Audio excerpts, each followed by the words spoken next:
কিন্তু মাঠ খালি পড়ে থাকবে, কথাটা আমি বললাম। কেন পান্থ ক্ষান্ত হও হেরি দীর্ঘ পথ, উদ্যম বিহনে কারো পুরে মনোরথ, কাটাহেরি ক্ষান্ত কেন কমল তুলিতে, দুঃখ বিনা শুক্লাভ হয় কি মোহিতে। ছোটবেলার কবিতা। জলে না নামিলে কেহ শিখে না সাঁতার, হাঁটিতে পারে না কেহ না কে আসা।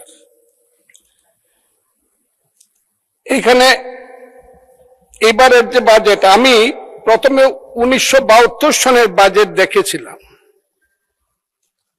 আমি পার্লামেন্ট মেম্বার ছিলাম না, কিন্তু ঢাকা বিশ্ববিদ্যালয়ের ছাত্র ছিলাম তখন। 70 সন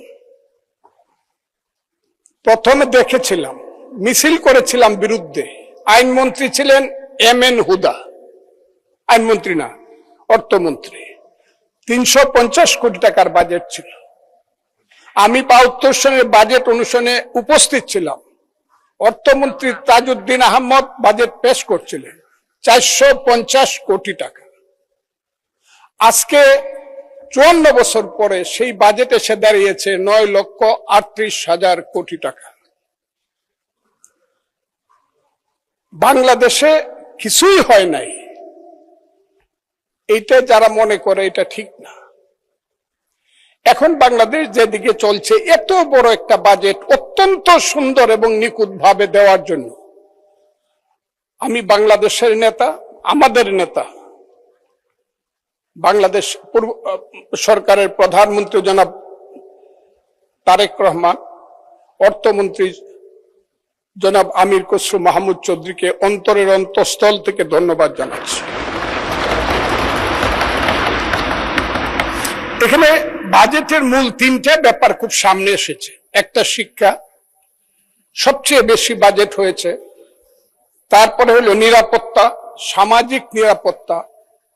শিক্ষাতে 1,37,000 কোটি, সামাজিক নিরাপত্তা 1,44,000 কোটি। তারপরে স্বাস্থ্য হলো 69,000 কোটি। এত বড় বাজেট, এত ব্যাপক ভাবে সমস্ত দিক রক্ষা করে একটা বাজেট দেওয়া, এটার খুব বেশি ত্রুটি আছে। ত্রুটি থাকলেও আমি বলবো, কিছুক্ষণ পরেই বলছি, এটা আমি মনে করি না খুব বেশি ত্রুটি আছে। এটা কিভাবে বাস্তবায়ন হবে এত টাকা বাজেট, ঘাটতি বাজেট নিয়ে, এইটাই যারা জিজ্ঞাসা করছেন আমার বিরোধী দলের সম্মানিত সদস্যরা, এটা আগামী বছর যখন আমরা পারবো না তখন জিজ্ঞাসা করবেন।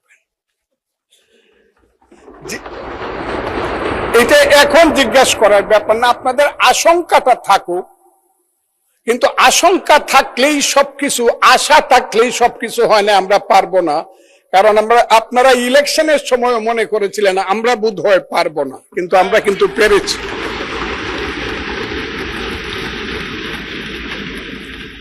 আমি একটা কথা বলবো, এইখানে যে ঘাটতিটা আমার কাছে দেখা যাচ্ছে, বৈষম্যটাকে দেখা যাচ্ছে, ভাত এবং তরকারির যেমন সম্পর্ক, শিক্ষা এবং সংস্কৃতির ঠিক তেমন সম্পর্ক।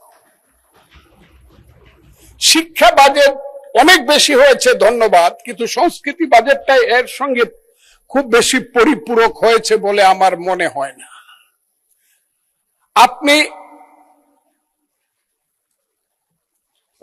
আমি খুব ক্লিয়ারলি আপনাকে বলতে চাই যে একটাকে অনাহারে রেখে আর একটা খুব সুস্থভাবে চলতে পারে না। কারণ আমাদের দেশে শিক্ষার সঙ্গে যদি সংস্কৃতির সঠিক মিলন না হয়, তাইলে এখানে সভ্যতা গড়ে উঠবে না।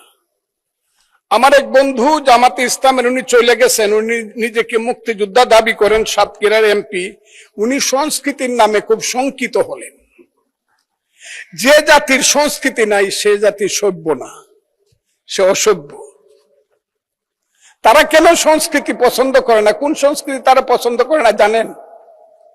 তারা পছন্দ করেন ওই যে আমাদের গ্রামে গঞ্জে আমরা ছোটবেলা থেকে শিক্ষার সঙ্গে সঙ্গে যখন দিন আসতো, কোন হিন্দু ধর্মের দুর্গাপূজা আসতো, আমাদের যখন স্কুল কলেজ বন্ধ থাকতো, আমরা যখন গ্রামে গ্রামে নাটক করতাম, এটা তারা পছন্দ করে না। কৃষক যখন শীতকালে ধান লাগিয়ে পরে যাত্রা গান দেখতে যাইতো চাদর গায়ে দিয়ে, সেই রূপবানের গান বলেন আর মা মাটি মানুষ বলেন, যাই বলেন, যখন তার হৃদয়কে ভরে আবার সকালবেলা খেতে হাল চাষ করতে যাইতো, এইটাকে ওনারা পছন্দ করে না। ওই বাউল গান যখন হইতো, আমার মতো কথা আমি বলি, কারে দেখাবো মনে দুঃখ গো হৃদয় সিরিয়া, সেই শানুরের গান তাদের পছন্দ হয়। নাটক তাদের পছন্দ না, ফুটবল খেলা তাদের পছন্দ না। এখন দেখতেছি বলতেছে ফুটবল খেলা যারা দেখবে এরা কাফের, আর্জেন্টিনার খেলা দেখা যাবে না, ব্রাজিলের খেলা দেখা যাবে না, তারা বলতেছে। তারা আমাদেরকে মধ্যযুগে ফেরত নিতে চায়, বর্বরতার দিকে নিয়ে যেতে চায়। সেই বর্বরতার দিকে কি আমরা যাব? যদি না যাই তাহলেই কি আমরা তাদের সাথে, আমরা যদি এইটুক ডিফারেন্স করি, আমরা যদি তাদের সাথে মিলে মিশে থাক, ওই যে এটাকে বলে কি ফ্রেন্ডলি গেম, যে মেসি শ্রেষ্ঠ গোল করেছে, 5টা গোল করেছে, যে রোনাল্ডো কালকে 2টা গোল করেছে, তাদেরকে আপনি ঢাকার মাঠে আনেন, মানুষ যদি জানে ফ্রেন্ডলি গেম, তাইলে একদিন খেলা দেখতে যাবে রোনাল্ডো আর মেসিকে, কিন্তু দ্বিতীয় দিন আর ফ্রেন্ডলি গেম খেলতে যাবে না। পার্লামেন্টে যে গেমটা হচ্ছে